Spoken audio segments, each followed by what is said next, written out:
Belen na ginawa namin gamit ang mga recycled na materials. It's a teamwork, so it really worked well. Diyan mo makikita yung paano nyo pagsasama-samahin yung isip nyo sa kakapirasong oras. May faith naman ako dun sa gawa namin. Kasi original na na itsura niya. Tapos may tao pa. Okay, it's judging time once again at ngayon na nandito na ang mga Belen dito sa GMA Network Center. Hindi naman 3 hari ang bibisita, pero 3 judge. That's right. Unahin muna natin Visual Merchandising Supervisor, Miss Ana Aureliano. An ecclesiastical artist/painter, Mr. Willie Live. And of course, the fashion designer who doesn't know Mr. Red Ayala.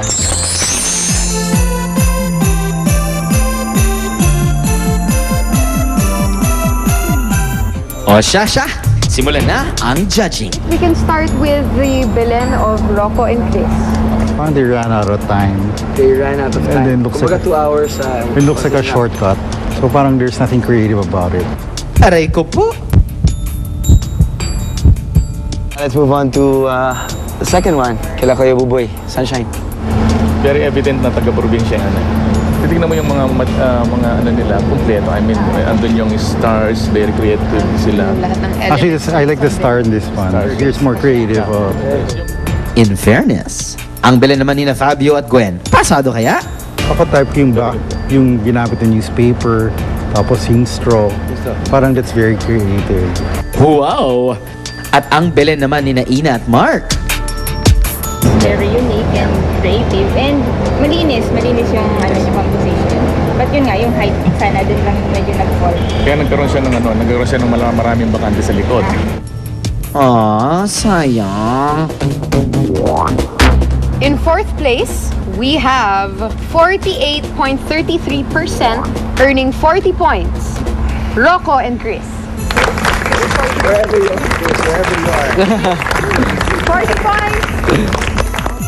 In 3rd place, With a score of 61%. Well, with 60 points also, congratulations to Mark and Ina. alright.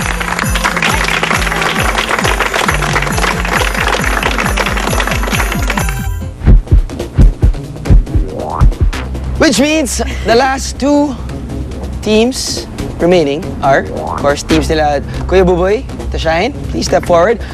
Fabio, Gwen, please step forward. Second place got 80 points with a score of 68.67%. First place got definitely 100 points with a score of 73.67%.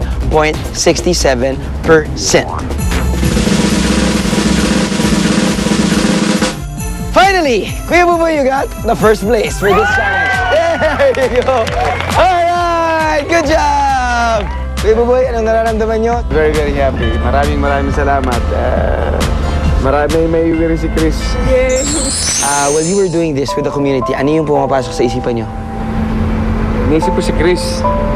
Tsaka yung yung kanyang pasanin, yung calling niya. Kasi when I was 11 years old, hindi ako ganun mag-isip. Nahihiya ako sa sarili ko. Nahihiya ako para kay Chris. That's why I'm giving my best. Talaga, lahat ginagawa ko. Ginawa ko para sa kanya. Kung hindi po na ginawa yung best po nila po, parang hindi po kami mananalo. Kaya nagpapasalamat po kila Kuya Buboy at Tishanji po. Nako, Chris, sige nga. Galing naman. Congratulations ha. Sana dumami pa yung tulad mo. Thank you po. Bilib na bilib kami sa'yo. Ang batang si Chris maging biktima ng samut-saring abusong pisikal at pang-alipusta.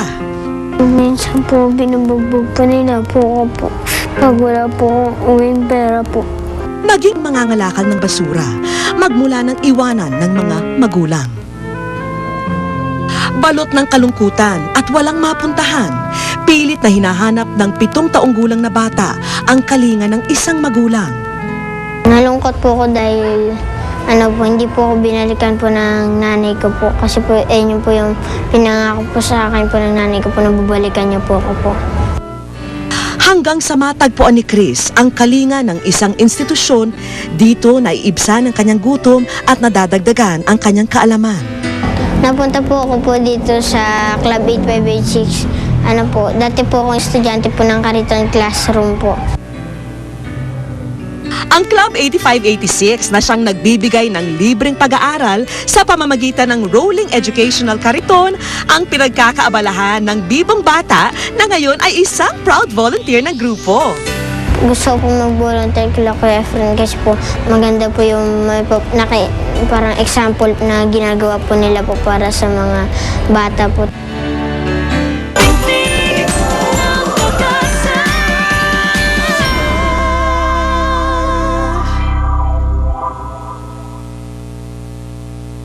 Susunod!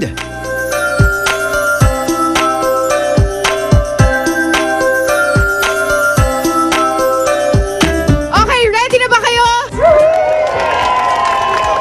Ngayon, hintayin nyo ang go ko ha.